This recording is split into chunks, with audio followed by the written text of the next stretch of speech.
Good morning, all respected my teachers, and we are present in house training, CBSE house training, and my topic is Bloom's taxonomy and its applications. सबसे पहले ये जानेंगे कि Bloom taxonomy है क्या। Bloom taxonomy यानी it means Bloom वर्गीकरण और ब्लूम वर्गीकरण। तो ब्लूम वर्गीकरण को समझते हैं। ये बेंजामिन ब्लूम एक वैज्ञानिक है, मनोवैज्ञानिक। ये अमेरिकी मनोवैज्ञानिक है जिन्होंने 1956 में एक प्रकाशित की अपनी पुस्तक टैक्सोनॉमी एजुकेशन। उस ऑब्जेक्टिव को दर्शाया, उन्होंने इस नाम से प्रचलित किया ब्लूम टैक्सोनॉमी। वो वर्तमान की शिक्षा ब्लूम के वर्गीकरण में ही आधारित है। जैसे एक अध्यापक पढ़ाने से पहले हम लोग कुछ उपकरण दिए जाते हैं। जैसे हम लोग क्लास में 3 तरह के डोमेन्स करते हैं। एक है ज्ञानात्मक पक्ष, एक भावात्मक पक्ष और घनात्मक पक्ष के बाद एक होता है क्रियात्मक पक्ष। तो इस उद्देश्य का चयन करके ब्लूम ने वर्गीकरण किया और 1956 में इसका निर्माण हुआ। शिक्षा के उद्देश्य से उन्होंने किया और इसमें कुछ उद्देश्यों को अपने रखा। ब्लूम ने टैक्सोनॉमी ने संज्ञानात्मक उद्देश्य, जिसको इंग्लिश में कॉग्निटिव डेवलपमेंट कहते हैं, मेंटली डेवलपमेंट भी कहते हैं। दूसरा मनोशारीरिक उद्देश्य, एक होता है भावात्मक उद्देश्य। इस तरह से कुछ बिंदु है। तो ब्लूम टैक्सोनॉमी जो भी है टैक्सोनॉमी, उनका जो वर्गीकरण था वो 3 डोमेन्स था। 3 डोमेन्स का मतलब जैसे पहले मैंने बताया ज्ञानात्मक पक्ष, भावनात्मक पक्ष, एक क्रियात्मक पक्ष। तो संज्ञानात्मक, भावात्मक और मनोशारीरिक। ज्ञान को ब्लूम ने प्रथम स्थान दिया क्योंकि बिना ज्ञान के हम कोई भी चीज समझ नहीं सकते हैं और बिना ज्ञान के हम किसी चीज के बारे में कल्पना भी नहीं कर सकते हैं। तो ज्ञान को उन्होंने सबसे पहले कहा कि सबसे पहले ज्ञान जरूरी है। एज एन एग्जाम्पल में जैसे कि हम लोग माने कि किसी क्लास में जाते हैं, क्लास में जाने के बाद सबसे पहले हम नॉलेज ही देखते हैं कि बच्चे को नॉलेज है कि नहीं। तो उसके लिए हम किसी से कुछ क्वेश्चंस पूछते हैं और क्वेश्चन पूछने के बाद उसको बोध हुआ कि नहीं, जिसे ब्लूम ने वर्गीकरण किया था जो थी, उसमें कुछ 6 वर्गों का मतलब 6 एक उन्होंने विचारों को अपने 6 वर्गों में विभाजित कर दिया था। एक ज्ञान, दूसरा बोध, तीसरा प्रयोग, चौथा संश्लेषण, 5वां विश्लेषण, 6वां मूल्यांकन। तो ज्ञान, बोध, प्रयोग, संश्लेषण, विश्लेषण, मूल्यांकन, ये 6 जितने भी जो हमने बताया है अभी डोमेन्स, ये हम लोग क्लास में अक्सर करते रहते हैं और सभी टीचर करते हैं। तो सबसे पहले ये समझना पड़ेगा ज्ञान क्या है। तो ज्ञान तो हम लोग अक्सर देते रहते हैं और ज्ञान का सबसे प्रथम स्थान है क्योंकि बिना ज्ञान का तो कोई चीज संभव ही नहीं है। जैसे कि सबसे पहले हम लोग जीने के लिए ऑक्सीजन चाहिए, बिना ऑक्सीजन के तो उसके बाद ही कुछ सोचेंगे। खाना पीना है, फिर पहनना, फिर कोई काम करना। तो ये ऑक्सीजन, दैट लाइक से knowledge is the oxygen and शिक्षा का ये प्रथम स्थान है जिन्होंने ब्लूम ने, हमारे वैज्ञानिक जो थे, उन्होंने बताया कि दूसरा क्या है बोध। ज्ञान को समझना, उसे परिचित होना, उनके गुण और दोष क्या है, उस ज्ञान को हम सही से प्रयोग कर रहे हैं कि नहीं। इन्होंने तीसरा पक्ष जो रखा उसको प्रयोग किया। ज्ञान जो हुआ उसका सही से बोध हो रहा है कि नहीं, बोध होने के बाद उसको सही से प्रयोग कर रहे हैं कि नहीं, और प्रयोग होने के बाद सही से विश्लेषण कर रहे हैं कि नहीं, विश्लेषण करने के बाद सही से संश्लेषण कर रहे हैं कि नहीं, और सारे प्रक्रियाओं के बाद लास्ट में हम लोग इवोल्यूशन करते हैं जिसको मूल्यांकन बोलते हैं। तो मूल्यांकन करने में ये देखा जाता है कि कितने हमारे क्लास के बच्चे रैंक में आए, कितने डिवीजन में आए। और ये देखिए सबसे बड़ी बात तो ये है कि मूल्यांकन में साथ साथ हम लोग अपना भी मूल्यांकन कर लेते हैं, और ये सबसे बेस्ट रहता है। और सबसे फर्स्ट में ये अपना ओपिनियन रखना चाहिए, विचार रखना चाहिए कि जब भी हम क्लास में जा रहे हैं तो एक प्रस्तावना प्रश्न पूछते हैं, और प्रस्तावना प्रश्न पूछते हैं जिसमें कुछ क्वेश्चन एनालाइज करते हैं, बच्चे रेज और हैंड करते हैं, हाथ उठाते हैं, बताते हैं।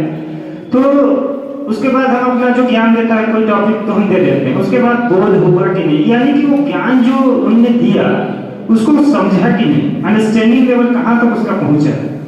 अगर वो समझ गया तो वो अपने डेली लाइफ में प्रयोग कर रहा है कि नहीं, और यदि प्रयोग कर रहा है तो संश्लेषण विश्लेषण ठीक से कर पा रहा है कि नहीं। यदि मान लो कि सब चीज को बता दिए तो उसको हम तोड़ दिए, तोड़ने के बाद फिर इसको जोड़ो, अगर वो जोड़ दिया यानी कि वो ठीक से विश्लेषण कर रहा है।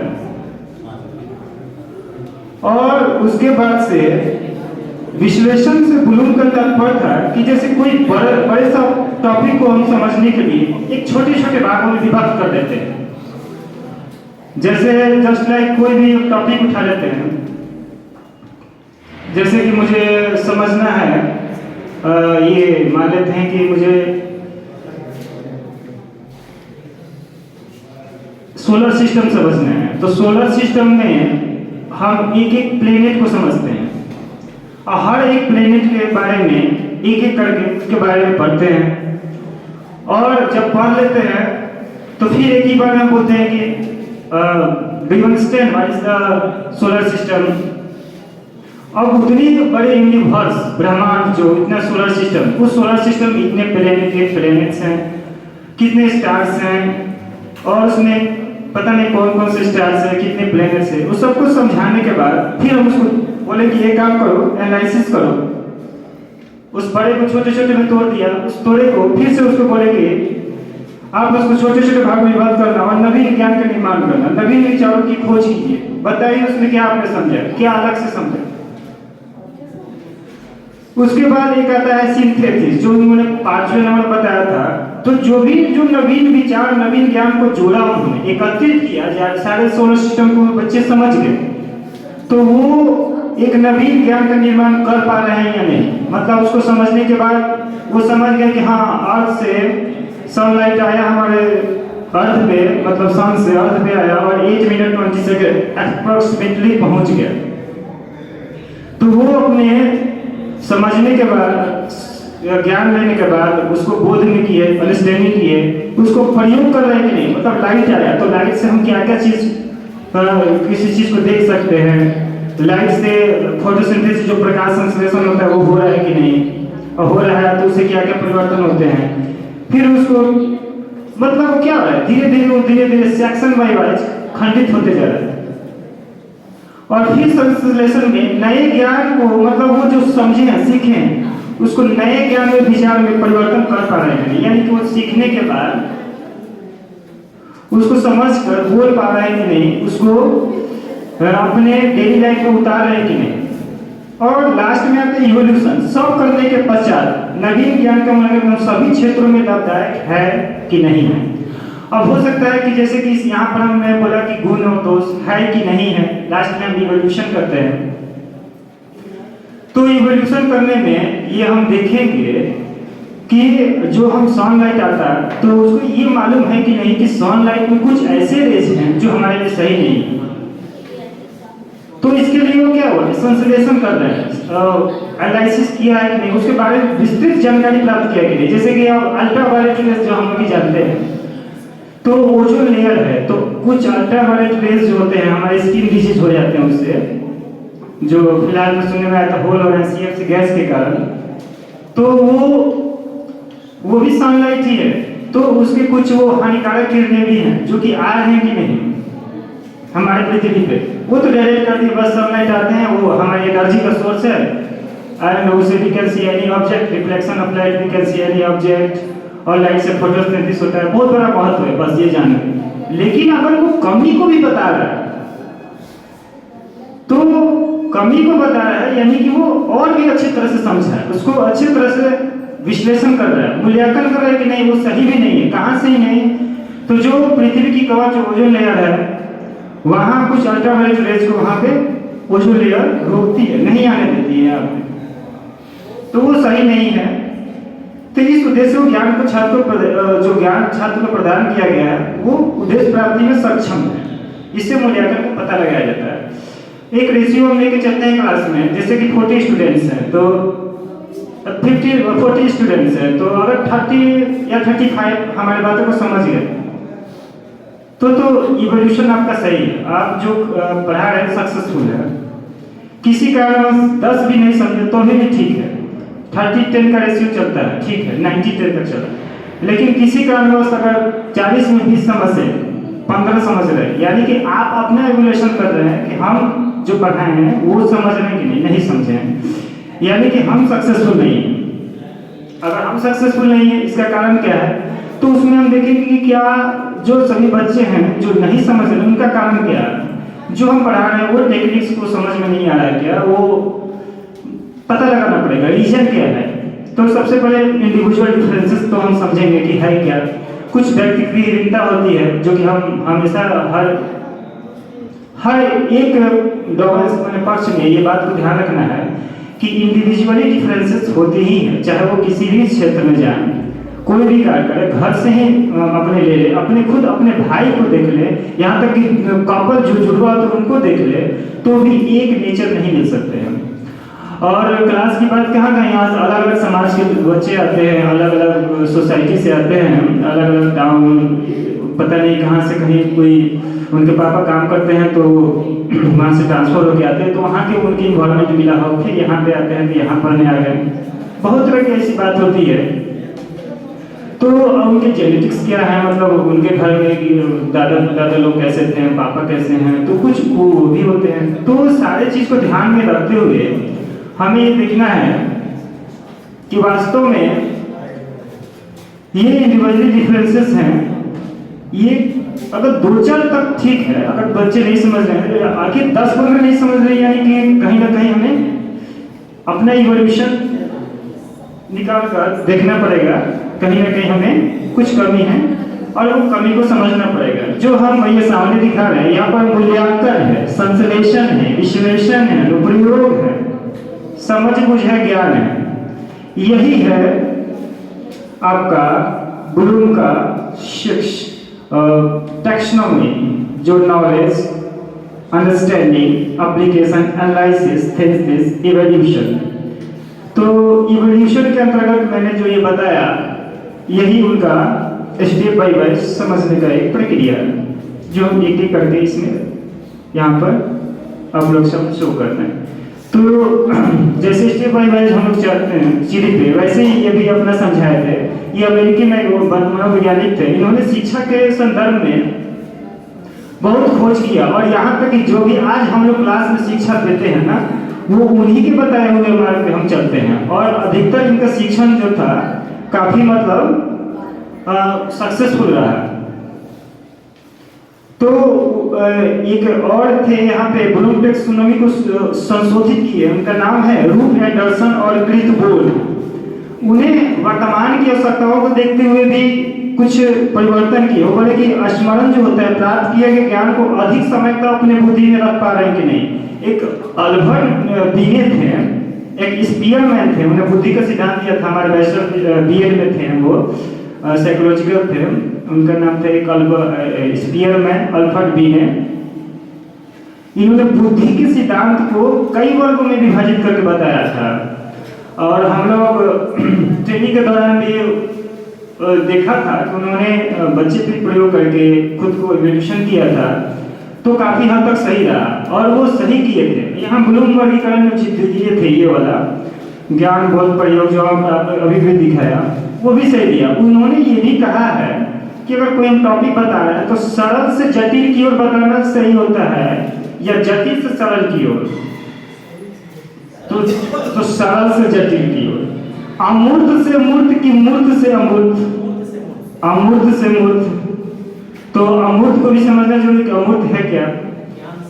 तो ये एक ऐसी चीज है जो कि हम अब जैसे बिना कुछ देखे ही हम क्वेश्चन बता रहे हैं, बोल रहे हैं, किसी चीज पे बोल रहे हैं, जैसे कि यहाँ पर कोई ऐसा चीज जो मौजूद नहीं। अब जैसे कि भूकंप अर्थक्वेक हम लेते हैं, लाइट लेते हैं, लाइट मानते हैं कि यहाँ पे साउंड ले लेते हैं, लाइट ले लेते हैं, अर्थक्वेक लेते हैं, कुछ फ्लड ले लेते हैं, कुछ नेचुरल डिजास्टर, कई तरह के जितने भी हैं वो सब ले लेते हैं और उससे पूछते हैं, बताते हैं उसके बारे में। अब तो भूकंप हम ना सामने देखेंगे ना कभी अचानक से मुझे उपयोग भी नहीं हो सकता है, तो उस चीज को बताने के लिए हम अमूर्त धारणाओं को एक ले चलेंगे। देखिए आज से कई साल पहले 2000 ईस्वी में गुजरात के भुज के कच्छ एक जगह वहां भुज पे ऐसे ऐसे भूकंप आया और बच्चे समझ रहे हैं ऐसे ऐसे आया होगा, और उसमें 26 जनवरी का दिन था, सही बात है, दिल्ली में आया था। तो वहां पे कितनी बिल्डिंग धस गए, फट गया और बिल्डिंग घुस गई वहां पे। इतने खतरनाक आते हैं भूकंप, नए एकदम नए ज्ञान दे रहे हैं उनको, पता भी नहीं क्या होता है भूकंप। हाँ सिर्फ जानते हैं भूकंप कब आता है, धरती हिलने लगती है, ये वो। तो ये अमूर्त कल्पना कर रहे हैं। अब उसको कहते प्रयोग करके बताए, तो हम अब प्रयोग नेचुरली तो हम कर नहीं सकते हैं, तो ये अमूर्त उनको बता दिया गया। अब उनको बताया गया कि क्या उनकी कॉग्निटिव डेवलपमेंट हो गया, मतलब उनको संज्ञान में आ गया ऐसे होता है। अब उनको बोध कराएंगे, देखिए अंडरस्टैंडिंग लेवल उनको बढ़ाएंगे। अब देखिए क्या क्या होता है, और उसमें ये चीज़ों से बचाव करना चाहिए। कोने में कोरोना में खड़े हो जाना चाहिए, बहुत ज़्यादा कोई फील्ड में चले जाना चाहिए, खुले जगह पर चले जाने चाहिए, बेंच बेड वेड हो कहीं अचानक से उसमें ये क्या हो गया, बोध हो गया, ज्ञान वो जो ब्लूम ने हमारे दिए थे मनोवैज्ञानिक, वो दोनों हो गया। अब बात आती है प्रयोग की, तो कुछ ऐसे होते हैं क्वेश्चन से प्रयोग नहीं हो पाएंगे, अब होंगे तो हम दिखा सकते हैं, बताइए कैसे होंगे। तो हम कुछ टॉपिक्स उठाते हैं जैसे क्लास में गए, क्लास के माहौल देखते हुए कोई टॉपिक, जैसे कि हमारे जो राष्ट्रीय प्रतीक है, राष्ट्रीय चिन्ह वो क्या है, अशोक चक्र, ये क्या है, ये प्रगति का है। जैसे कि अब कुछ स्टूडेंट्स ऐसे हैं, उनको हम समझा दिया ये राष्ट्रीय चिन्ह है, बीच में जो स्कोप्स होते हैं वो सिंबल है हमेशा आगे बढ़ते रहने की, कभी नहीं रुकने की, जो हमेशा दिखाते रहते हैं। और यहाँ तक कि सब पूरे ब्रह्मांड की बात की जाए तो सब चल ही रहे हैं, कोई हमेशा गति में रहता है। तो कोई कह दिया अचानक सर तो हम लोग भी हमेशा गति में रहते हैं, रियली रहते हैं। मान लो कोई शांत बैठे हैं, हम उसको एक्सप्लेन कर दिए अपने भाषा में, हम शांत बैठे हैं तभी भी हम कुछ ना कुछ काम कर रहे हैं। बोले ठीक है सर, अगर हम सोते हैं तो सोने के दौरान भी हम गति में हैं। क्या गति में है, हार्ट पंप, हमारी हृदय तो चल ही रहा है। यानी कि पूरे यूनिवर्स हमेशा गति में ही है। खासकर वो जो है अशोक चक्र ये बता रहा है कि हमेशा हम गति में रहना चाहिए, निरंतर हमें आगे बढ़ते रहना चाहिए। किसी ने सवाल कर दिया सर जो अशोक चक्र होते हैं उसमें 3 सेल दिखाई देते हैं। बोले नहीं, कोई बच्चे बोले हाँ कितने होते हैं, सर 4 होते हैं। तो रियली में कितने होते हैं, हम लोग ज्ञान दे दिए 4 सेल होते हैं, ये इसका प्रतीक है, उसको बोध भी हो गया कि इसके लिए होता है, बीच में चक्र होता है, वो आगे बढ़ा जाता है। अब उसको कहना कि सर मुझे फिर भी समझ में नहीं आ रहा है कि हम जो देखते हैं तो 3 ही दिखाई देता है, आप बोल रहे हैं 4 होता है, इसको कैसे सर हम सेटिस्फाई करेंगे, हम सेटिस्फाई नहीं हो रहा है। हम खुद बच्चों से पूछ रहे हैं, अपने क्लास की हम बात कर रहे हैं, समझ गए, समझ में आएगा, यस सर समझ गए, पर सर 4 होते हैं ये जान गए, लेकिन मुझे कहीं भी 3 ही दिखाई देते हैं। बच्चे हैं अभी समझ रहे हैं। बोले देखो ऐसे ही है ना, तुम जहां से जाओगे देखने एक तो ढक ही जाएगा। बोले कि सर एक तो ढक जाएंगे। बोले हाँ जैसे 4 है से तो ऐसा थोड़ी कि लाइन में एक ही तरफ मुंह किए, वो चारों तरफ से किए हैं। तो बोले कि जहां से जाएंगे तहां से नहीं दिखाई देंगे, फिर भी वो कंफ्यूज है। तो ये ब्लूम जो है, ब्लूम हमारे मनोवैज्ञानिक, इन्होंने क्लास में क्यों प्रयोग के लिए कहा, वाली साइंस में नहीं, वाली एसएसटी में नहीं, हिंदी में भी कर सकते हैं, एसएसटी में भी कर सकते हैं, ज्योग्राफी में भी कर सकते हैं, बस तरीका वैसे होना चाहिए, कहाँ पर कब प्रयोग करना चाहिए। जैसे कहा गया है कम बोलिए, समय पर बोलिए, उचित बोलिए। तो प्रयोग कीजिए, जहाँ जरूरी वहाँ कीजिए। और लग रहा है कि नहीं यहाँ प्रयोग करने से हमारे 10 स्टूडेंट्स सक्सेसफुल हो जाएंगे, तो वहां कर देंगे। जैसे कि उनको समझ में नहीं आया तो मैंने प्रयोग के माध्यम से यहाँ पे 4 स्टूडेंट्स को रखा।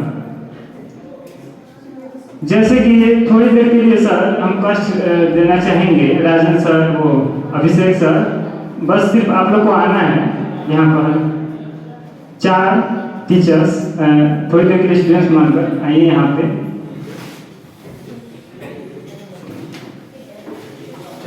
हाँ, 4 टीचर्स प्रयोग करके जो ब्लूम ने हमारे दिए थे, 3 और आ जाइए सर, आप आ जाइए। अरे आ जाइए प्रताप सर, क्यों सर मत आइए, रवि सर आ जाइए। तो यहाँ पे मैंने बच्चों के सामने क्लास में भी किया, ट्रेनिंग के दौरान ही नहीं, मैंने वास्तव में रियलिटी किया और करना भी चाहिए। बच्चे कंफ्यूज हैं और जूनियर क्लास के समझ नहीं रहे हैं, तो 4 बार बार कर रहे हैं सर, 4 आप बता रहे हैं, 4 बुक में भी लिखा है, नोट में भी है, और मुझे 3 ही दिखाई दे रहा है, मुझे समझ में नहीं। मैंने उनसे बताया तुम जहां से देखने जाओ एक ढक जाएंगे, फिर भी समझ में नहीं है। तो मैंने क्लास में उनको ऐसे, सर आप ऐसे ऐसे खड़े हो जाएं इधर, और आप सर ऐसे उधर की ओर, आप सर इधर आ जाइए प्रताप सर, आप यहाँ यहाँ और थोड़ा आगे सर, और थोड़ा आगे मुझे सर, थोड़ा आगे, और सर आपको वहाँ पे ये रहा, ये अशोक चक्र।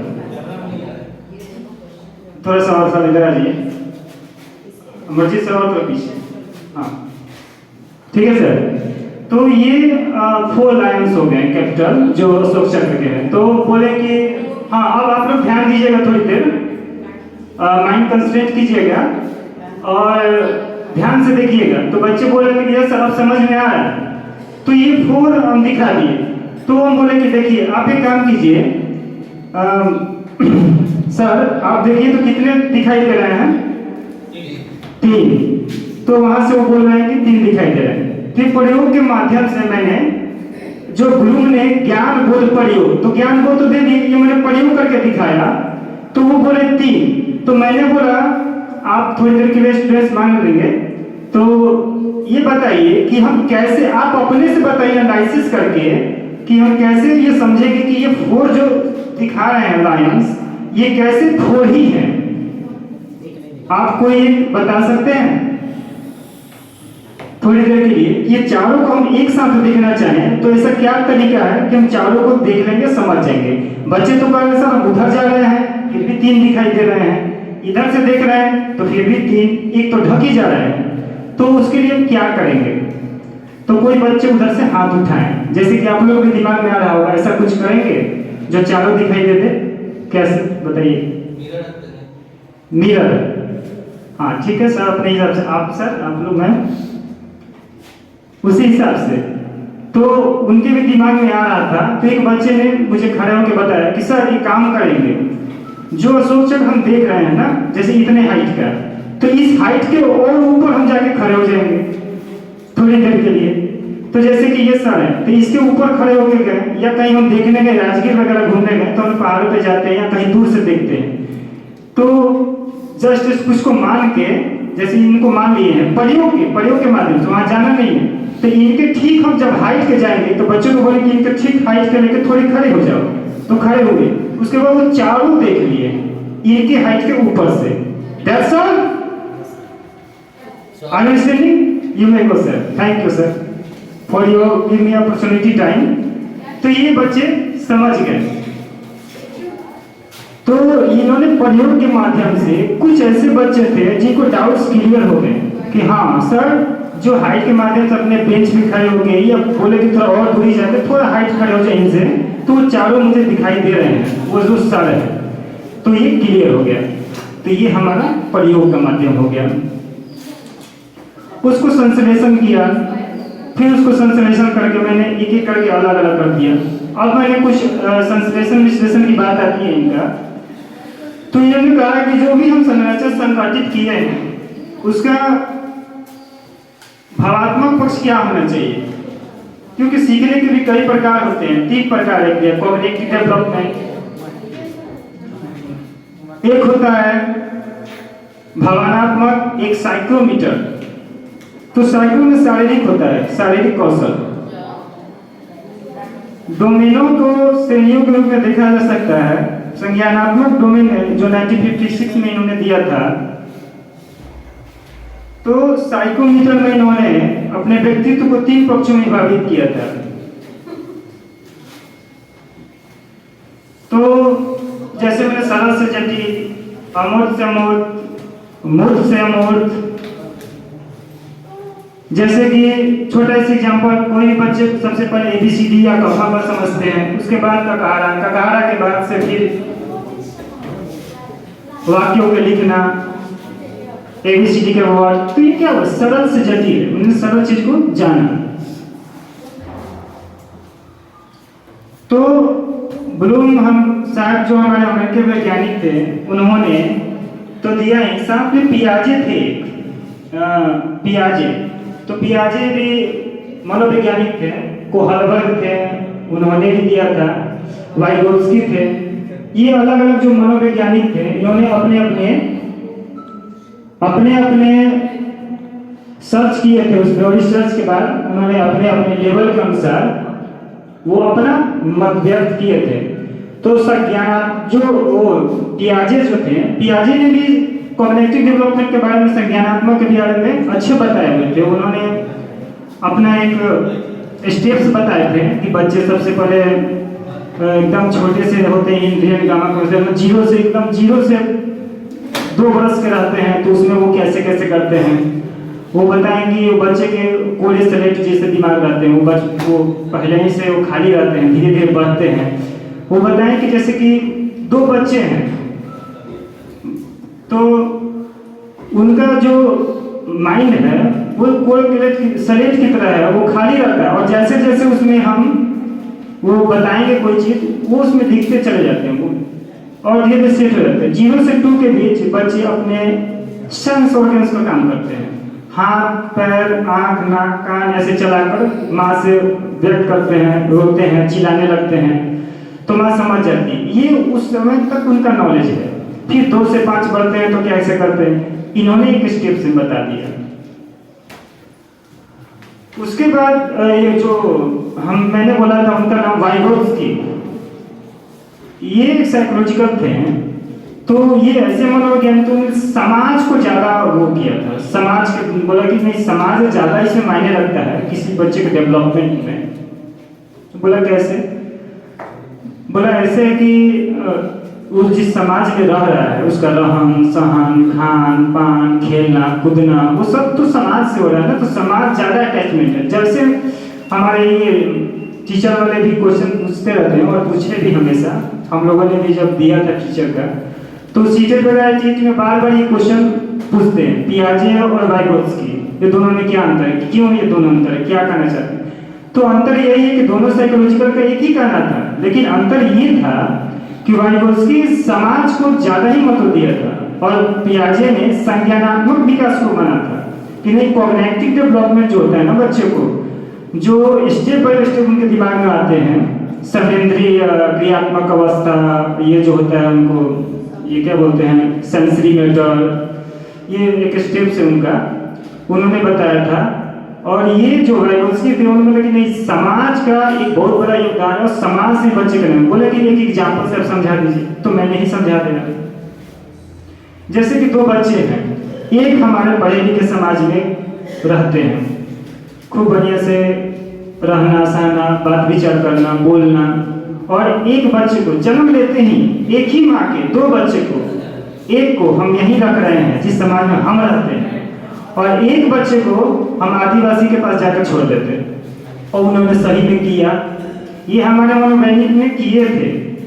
वो जाके वहाँ पे रख दिए थे आदिवासी, मतलब वहाँ पे जहाँ पे इस तरह के समाज नहीं थे।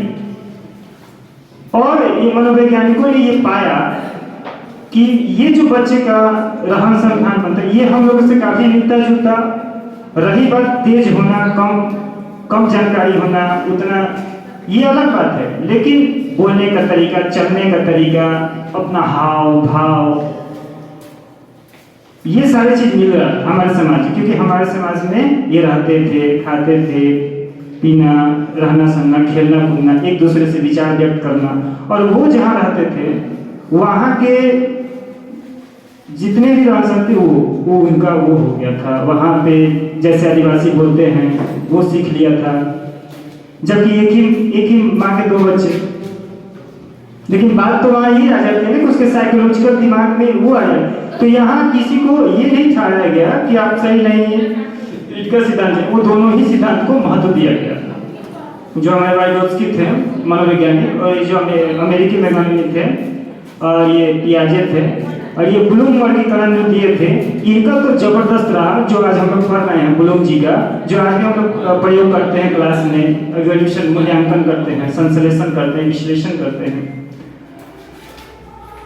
अब आते हैं क्लास में जब हम गए तो प्रस्तावना प्रश्न से जो हम लोग शुरू करते हैं, क्वेश्चन पूछना, बंद करना, फिर अपना शुरू करना, तो ये क्या है? ब्लूम वर्गीकरण ही तो है। ज्ञान, बोध, प्रयोग, संश्लेषण, विश्लेषण करते हैं। अब हो सकता है कि उनके बीच में कोई गैपिंग हो रहा है, कोई बात नहीं समझ रहे हैं, तो वहां पे उनको मोटिवेट करते रहना है। मोटिवेशन से क्या होगा? जो आप अपना लेसन प्लानिंग लेके चले हैं क्लास में, वो सक्सेसफुल रहा कि नहीं। यदि सक्सेसफुल किसी कारणवश नहीं रहता है तो 1-2 दिन की नहीं है ना, हमेशा देखना है। तो उसमें देखना है कि ऐसा क्या है जो छूट रहा है। तो हो सकता है हम जब ज्ञान दे रहे हैं तो उस ज्ञान को किसी और चीज से अटैच कर दिए। जैसे मैंने उस दिन बताया था, छोटे बच्चों में गए तो म्यूजिक के माध्यम से उसको बताएं तो आधे से आधे क्वेश्चन समझ गए। तो कुछ को खेल के माध्यम से बताएं। जैसे मैंने एक क्लास में लर्निंग मैथ्स बताया था विद प्लेइंग गेम्स, गेम्स के माध्यम से मैथ्स बता देना, सिंप्लीफाई। जैसे 2 लड्डू खा रहे हैं आप, तो 2 लड्डू आप खा रहे हैं, 3 वो खा रहे हैं, ठीक है, तो कितने हुए? तो लड्डू के हिसाब से उनके दिमाग ज़्यादा चल रहा है। हाँ कितने हुए? तो 5 हो गए। हाँ ठीक है, चलो 5 लड्डू है, तो 5 में से 1 वो खा रहे हैं, तो कितने बचे? ये उनका बोध हो रहा है। जो आपने ज्ञान दे दिया ऐड का वो समझ गए, लेकिन अब ये बोध हो रहा है, यानी कि उनको अंडरस्टैंडिंग लेवल आप बढ़ा रहे हैं, और लेवल जैसे जैसे बढ़ेगा अब उनको बढ़ाते जाइए। अब बोलिए कि ठीक है, अच्छे बोल रहे हैं आप। अब बताइए, तो 5 लड्डू तो हम लोग खा गए, और 5 को 5 स्टूडेंट्स को देना है, तो हमें कितने लड्डू की आवश्यकता होगी? तो हम 5 को दे देंगे। अब वो 5 को इनटू में करेंगे, 5 2 10 5 ऐसे कर करके वो मल्टीप्लाई सीख लिया। हमने कहा अच्छा ठीक है, 25 तो लड्डू हो गया। अब ये बताइए 25 लड्डू जो आप लोग दिए हैं, उस 25 लड्डू को फिर 5 वर्गों में डिवाइड कर देना है, तो क्या करेंगे? बोले सर क्या करेंगे? फिर डिवाइड कर देंगे 5 5 5 5 5। अब इससे क्या हुआ? जब ऐसे ये सीख गए तो ये इतना अंडरस्टैंडिंग लेवल उनका हो गया। आज का हमारा करिकुलम, आज का जो भी हमारा लेसन प्लानिंग है वो खत्म हो गया, वो ठीक है, समझ गए। और ये जैसे समझ गए तो उनकी एक स्टेप आगे बढ़ते हैं। ठीक, एक स्टेप आगे बढ़े तो बोले कि अब बताइए कि आपको सिंप्लीफाई आता है? तो नहीं सर, सिंप्लीफाई नहीं जानते हैं। तो उनको हम बॉडमास का फार्मूला बता दिए। तो बॉडमास का फार्मूला बताने के बाद बोले क्या? बताइए, ऐड पता है? Yes sir. Subtract? Yes. Multiply? Yes. Divide? Yes. सब यस। यानी कि जो मैंने कल बताया था उनका अंडरस्टैंडिंग लेवल वहां तक चला गया है। अब वो सिंप्लीफाई में आ गया, तो सिंप्लीफाई में आ गया तो वो सारी चीज उसमें आ गए। तो ये क्या हो गया? उनका जो अंडरस्टैंडिंग बोर्ड है ना वो बढ़ रहा है। तो ये जो हमारे ब्लूम जी ये स्टेप दिए थे, जो ये वाला, तो ज्ञान हो गया, समझ बूझ, अब प्रयोग। अब बोलेंगे ठीक है, अब उसको प्रयोग करके दिखाइए, तो वो कॉपी में अपना अपना सिंप्लीफाई बना रहे हैं, उनको प्रयोग करके बोर्ड में बता रहे हैं, बताते रहे। प्रयोग हो गया। संश्लेषण सही से करें।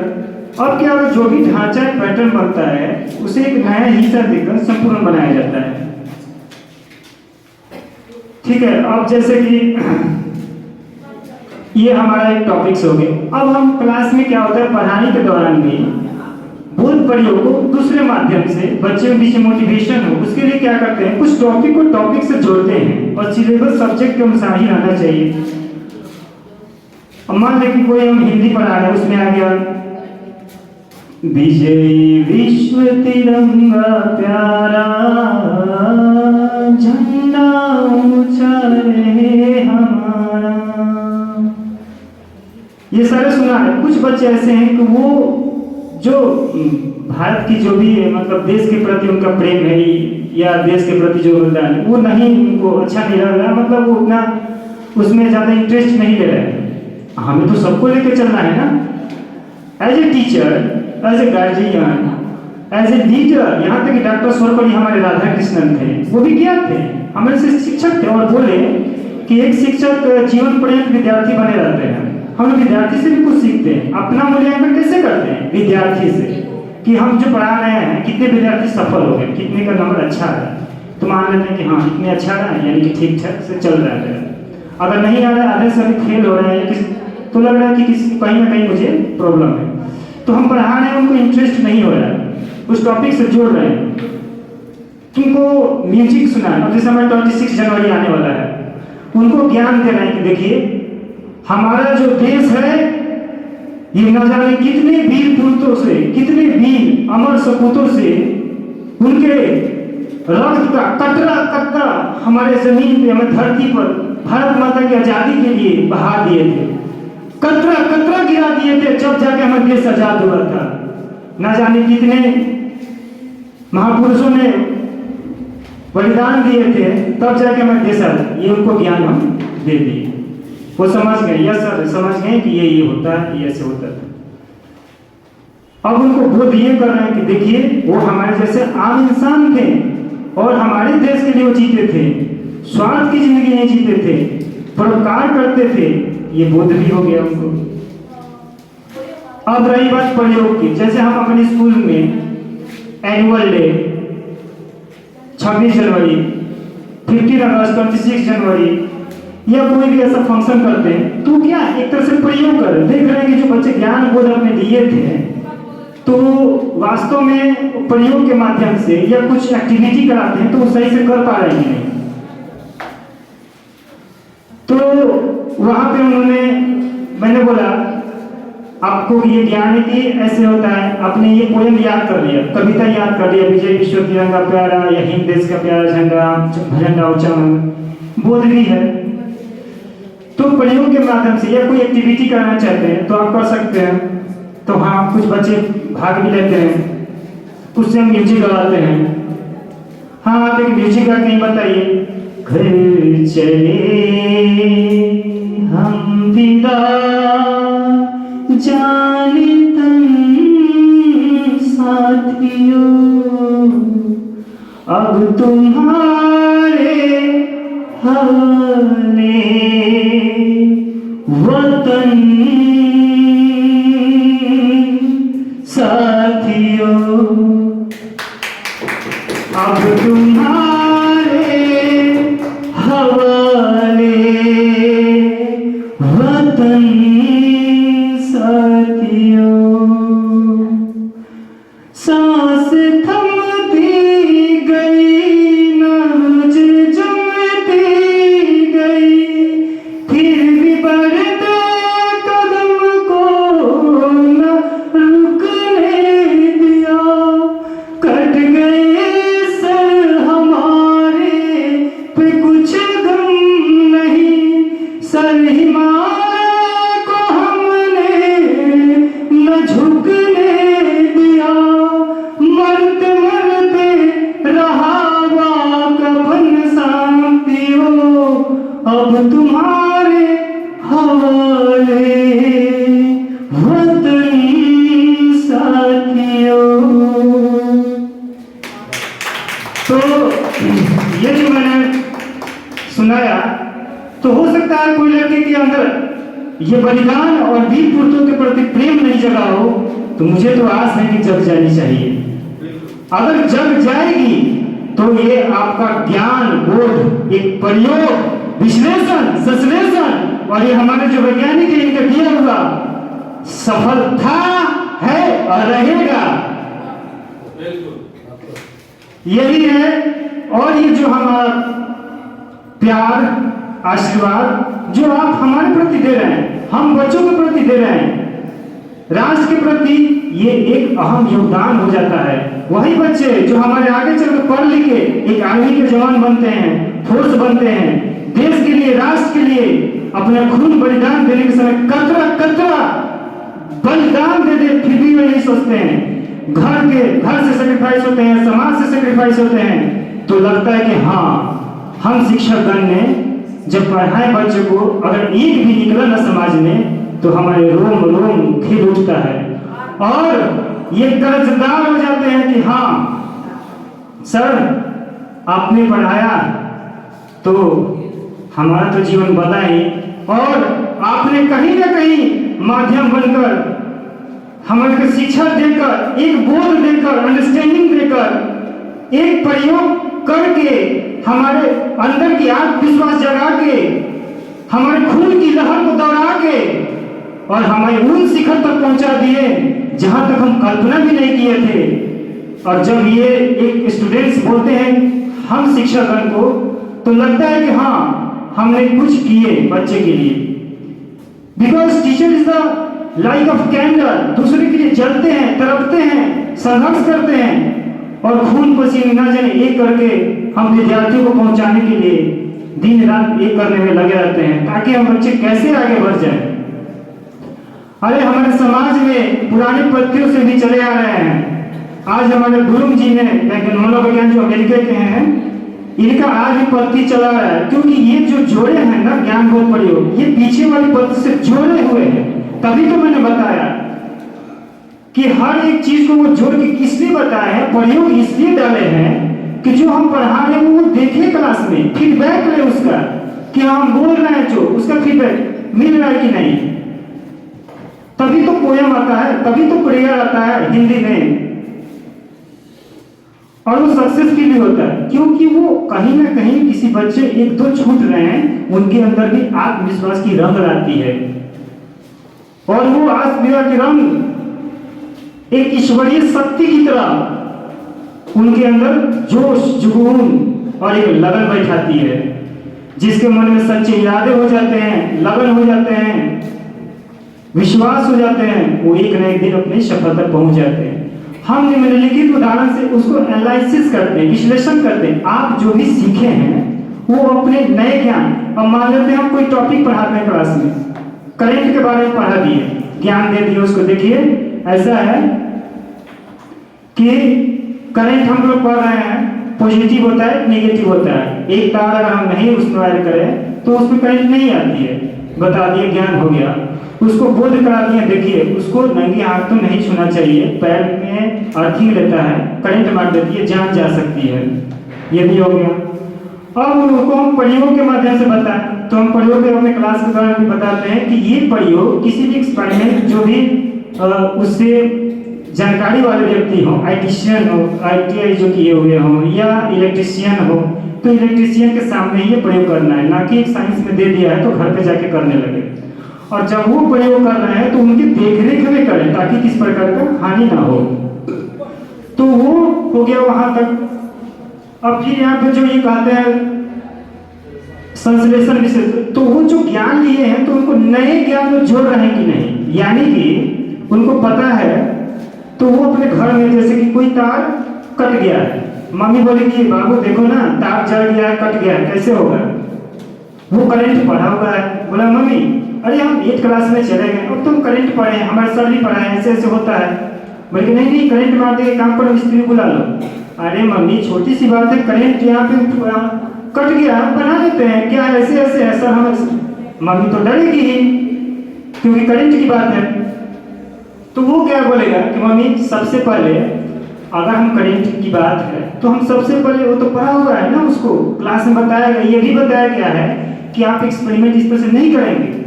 और खासकर इलेक्ट्रिशियन में हम खुद बताते हैं, तो हम लोग साइंस पढ़ाते हैं कि ये नहीं करना है, तो कैसे करना है, तो देख रेख में बच्चे हैं तो। अब फिर भी जिसको अच्छी नॉलेज हो गया तो कैसे करना है, तो सुनो माँ एक काम करेंगे, वहां से मेन स्विच बंद कर देंगे। हाँ ये तो सही है, मेन स्विच क्या करेंगे, ऑफ कर देंगे। और जैसे ही मेन स्विच ऑफ किए, सारे में करंट जो फ्लोइंग हो रहा था दैट कनेक्टेड इज फिनिश, वहां से खत्म हो गया, स्टॉप हो गया, रुक गया। तो जब मेन स्विच को करंट ऑफ किया, बोला अब तो कोई प्रॉब्लम नहीं, नहीं अभी भी उसको शंका हो रहा है, नहीं कहीं छुपा रहता है, मार देगा, इससे कुछ होता है, कहीं कट टूट गया तो लग जाएगा, तुम एक काम करो तुम बुला लो। बोला कि नहीं नहीं, मैं उसके लिए सेकंड स्टेप भी है ना, एक रबर के दस्ताने पहन लेंगे। ये देखिए, यानी कि जो संश्लेषण किया हुआ है ना क्लास में, वो देखिए कहाँ वो काम कर रहा है, नो प्रॉब्लम। वही बच्चे तो आगे जाके इलेक्ट्रिशियन बनेंगे, वो छोटे छोटे कंसेप्ट को धारण किए हैं, वो रबर के दस्ताने पहनिए, देखो अब तो ठीक है ना। माँ फिर घबराई कि नहीं नहीं बेटा, अब देखिए वो कहीं ना कहीं नॉलेज से जुट रहा है, एकाएक नहीं, लेकिन उनका लेवल बढ़ रहा है, देखिए कैसे। अब किसी कारणवश कोई पढ़े लिखे व्यक्ति वहां पे आ गए, क्या कर रहे हो बाबू? ऐसे है ना पिताजी, ऐसे ऐसे है, उसको कर रहे हैं ऐसे। हम मम्मी डर रही है, ऐसे ऐसे बताइए, मेन स्विच बंद कर दिए हैं, दस्ताना पहन लिए, आपको क्या करना है? तो ये संश्लेषण के हिसाब से ये देखना चाह रहा है कि वो अब क्या करना चाहिए। फादर बोले कि नहीं अभी भी तो खतरा है, अभी भी कुछ हो सकता है, तुमको कैसे मालूम है कि यहाँ करंट आ रहा है कि नहीं, अब बताओ। वो बच्चा सोच रहा है कि हाँ ये तो ठीक है, मैंने सेफ्टी के तौर पे मेन स्विच बंद कर दिया, ओके। फादर जी बोले कि यस, बोले कि रबर के दस्ताने पहन लिए, करंट नहीं मारे, ये भी ठीक है, यहाँ तक तो ठीक है। वो बोले ये बताओ कि यहाँ करंट आ रहा है कि नहीं आ रहा है, ये कैसे जानोगे तुम? और वो हम बोल रखा हुआ है, तो पढ़ा था कि सर बताए थे, चैप्टर तो खत्म हो गया, टेस्टर। यस यस पापा, एक मिनट में अभी आपको बताता हूँ, टेस्टर तो है ना घर पे? हाँ हाँ हाँ है, ठीक है बता। बोले कि टेस्टर लेंगे और उसको क्या करेंगे, प्लग में लगा दिया। बोले कि देखिए प्लग में लगा दिए ना, ये लाल वाला जो होता है, रेड वाला, ये ग्लो हो रहा है, जल रहा है।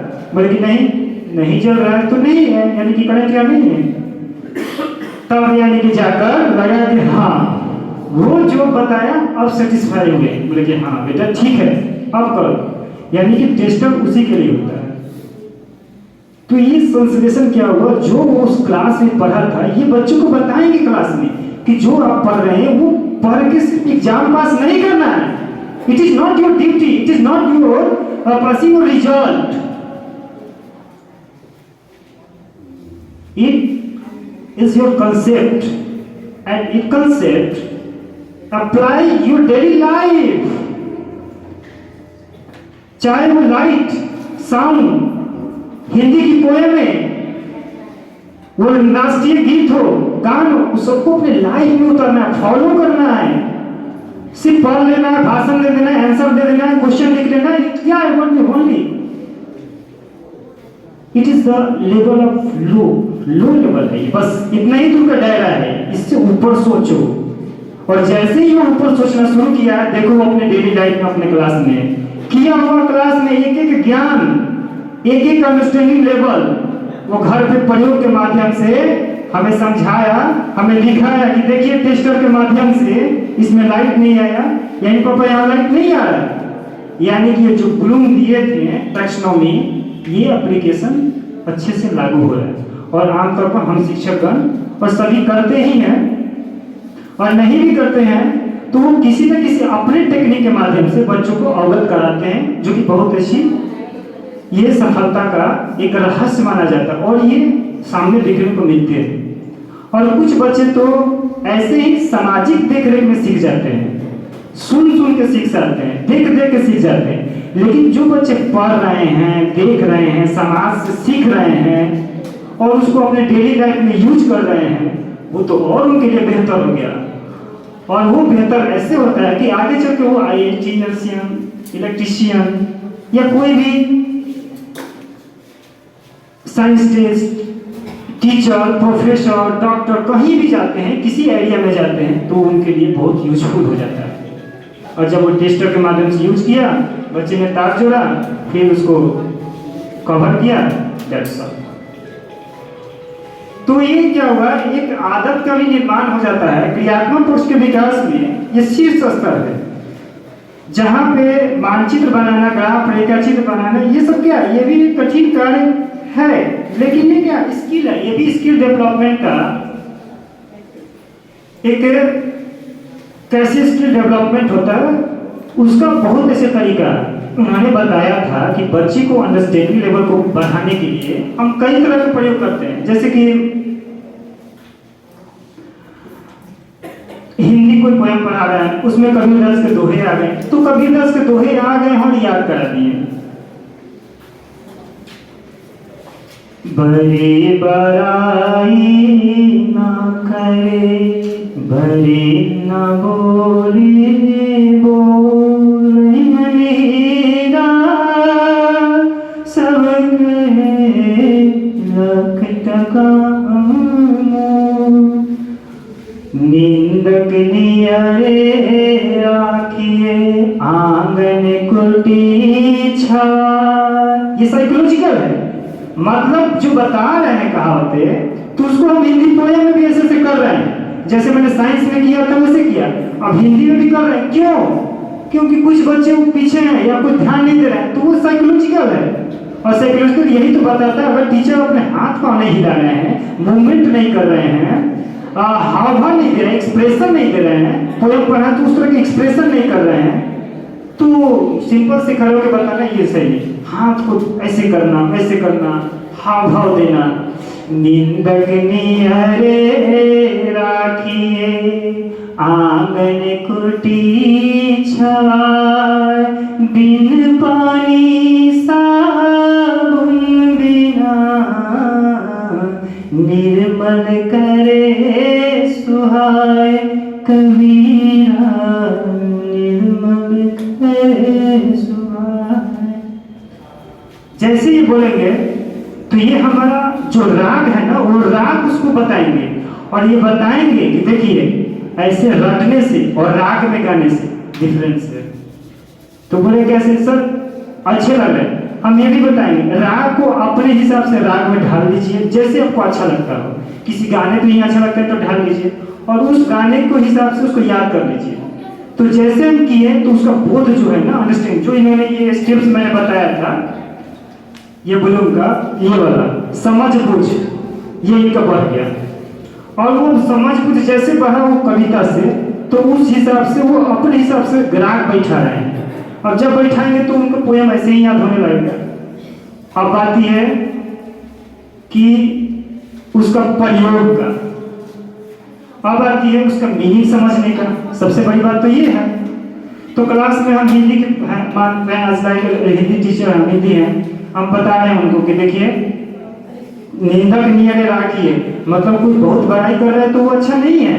अब कोई तुमको ऐसे ही नहीं करते हैं जैसे अपनी भाषा में बहुत ज्यादा बड़ाई कर दिया, हाँ आजकल तो बहुत अच्छे गा रहे हैं, ये कर रहे हैं, कि तुम तो पढ़ लेते हो, ऐसे कोई नहीं है, तो वो बहुत अच्छा नहीं होता है। अगर हम थोड़ा सा रिइंफोर्समेंट दे रहे हैं, यस गुड, बहुत अच्छे, very good, yes excellent, if you never had, you so that you will success in your life. No pains, no gains. बस इतना मोटिवेशन बच्चों के लिए काफी है, ये ऊर्जावान बनाती है। लेकिन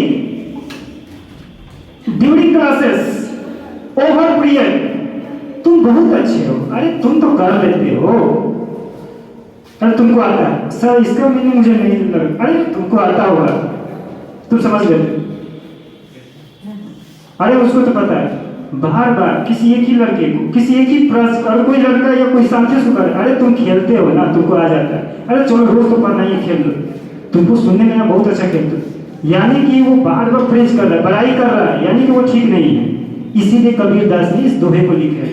अगर कोई निंदा भी कर रहा है, आपकी कमी को बता दे रहा है, तो वो भी आपका एक बहुत बड़ा दोस्त है, सहपाठी है, शिक्षकगण है, गुरु है। कैसे? Just like a teacher. Class में हम लोग अपने बच्चों को बहुत प्रेम करते हैं, मानते हैं। बताइए आप लोग समझ गए? यस सर समझ गए। अब उसी में हम क्या करते हैं, तुम ना हमेशा देखते हैं तो बात करते रहते हो, ठीक है चेहरे पे स्माइलिंग रखना चाहिए, लेकिन बात करने में तुम्हें नहीं, यही थोड़ा सा प्रॉब्लम, इसको थोड़ा सुधार दो। तो ये क्या हुआ, उसको वो जानते हैं वो अच्छा करता है, फिर भी हम दिए हैं ना, तो ये मोटिवेशन ही है, जस्ट लाइक मोटिवेशन, ये रिइंफोर्समेंट है। बस इसका नाम दिया गया नकारात्मक पुनर्बलन, नेगेटिव रिइंफोर्समेंट। और वो जो हम कहते हैं good, you will never have so that with success in your life, excel and outstanding your performance. ये क्या हो गया, ये पॉजिटिव रिइंफोर्समेंट, जो कि ये ज़्यादा करना चाहिए। और हमारे बराबरी का कोई है, ये आप स्टूडेंट देख रहे हैं तो वहाँ पर निंदक नियरे राखी है, जो निंदा करने वाले वो नियर में है, बगल में है, पता है कमी को, तो अच्छा है। उससे क्या होगा, जो कमी है हमारे अंदर, मुझे हमारे विवेकानंद जी बताए हैं कि जिस दिन आपके रास्ते में चलते हुए अगर समस्या नहीं आती है तो समझ लीजिए कि आप किसी गलत रास्ते पर जा रहे हैं। अगर आ गया और आप उससे निपट गए तो आप बढ़ रहे हैं आगे और आपको कोई नहीं रोक सकता। तो ये समस्या को बताएं, कबीरदास ने निंदक नियर को बताएं, आंगन कुटी को छवा कर रखना चाहिए। हम जहां भी रहें प्रतिष्ठित रहें, बिन पानी साबुन बिना, अगर पानी से साबुन से आप कितना भी तन को धो रहे हैं, लेकिन तुम मन के विचार से शुद्ध रहोगे, साफ रहोगे, नियत को स्ट्रांग रखोगे अंदर से, तो परमात्मा सीधा देखते हैं। क्योंकि हमारी शक्ति जो है आत्मा, वो अमर है, अविनाशी है, अनश्वर है। तो ये कबीरदास ने जोड़ा बच्चे को, ताकि प्रेयर के पहले जो हम प्रेयर करते हैं एग्जाम, ये जो भी स्कूल चलता है या कहीं भी संस्था में, तो प्रेयर करते हैं, प्रेयर इस बात को बच्चे को मोटिवेशनल और बच्चे को उनके प्रति बिलीव ट्रस्ट देते हैं। क्यों? क्योंकि कार्य शुरू से पहले प्रेयर कराया जाता है बच्चों की समझाने की, उनकी आस्था जगे रहे, और जो कार्य करने जा रहे हैं उनसे जोड़ कि हम आत्मा हैं और इससे शक्ति पावरफुल बनी रहेगी। और जो भी हम नॉलेज लेंगे, आउटस्टैंडिंग लेंगे, प्रयोग करके देखेंगे, संश्लेषण करेंगे, विश्लेषण करेंगे, इवोल्यूशन करेंगे, वो हमारा पूरा का पूरा सक्सेसफुल रहेगा। तो ये रहा आज का हमारा टॉपिक्स, जो Bloom's taxonomy and its application जो मैंने बताया, अलग अलग सब्जेक्ट में अलग अलग तरीकों से मैंने एक्सप्लेन किया। और हम लोग आमतौर पर शिक्षक करते भी रहते हैं, जैसे मैंने हिंदी में ही बताया, साइंस में ही बताया, मैथमेटिक्स में जो सिंप्लीफाई करके बताया था, और यहाँ एक्सपेरिमेंट के तौर पर भी जो बताया, ये बच्चों के लिए काफ़ी यूजफुल रहेगा। और हम हमेशा प्रयासरत हैं इसके लिए। No perfect, 100% perfect in the world, और पूरे 100% कोई परफेक्ट नहीं होता, लेकिन प्रयासरत हैं, मतलब ट्राई में हैं, कर रहे हैं, कोशिश कर रहे हैं रोज कि डेली डेली कुछ अच्छा हो। कुछ गलतियाँ होती है उसे सीख लेनी चाहिए, मान लेनी चाहिए, एक्सेप्ट करनी चाहिए, और उस गलती को बताना चाहिए। हाँ बाबा ऐसे होता है, ऐसे होना चाहिए, हाँ ठीक है, हो सकता है ऐसे हो। तो ये क्या हो गया, हमारे जितने भी ब्लूम्स जी ने बताए थे, तो ये अमेरिकी साइंटिस्ट होने के नाते सिर्फ अमेरिका में ही नहीं रहा, इनका राष्ट्र के तौर पर नहीं, विश्व के तौर पर इनका पत्ती का प्रयोग हो रहा है आज। और खासकर इनका री हो रहा है, मतलब उनको फिर से रीब्लूम करके एक हमारे वैज्ञानिक का नाम बताया था मैंने, एडवर्सन क्या नाम है, उन्होंने कृतगोल मैंने निकाला था, इनको संशोधित किया है इन्होंने, रूप एंडरसन और कृतगोल।